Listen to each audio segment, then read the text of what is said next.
నమస్కారం ETV news కు స్వాగతం. ముందుగా ప్రధానాంశాలు.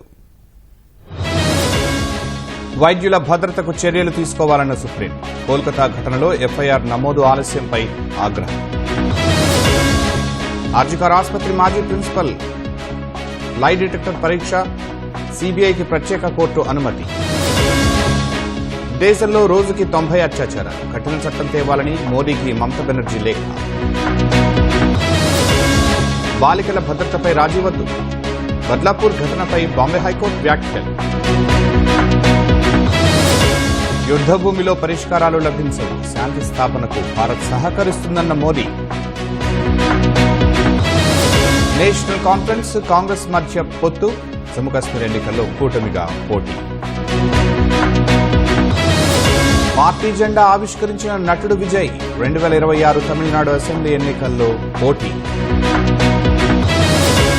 కాల్పుల విరమణ ఒప్పందంపై నిలిచిన చర్చ, డిమాండ్లపై వెనక్కి తగ్గని ఇజ్రాయెల్.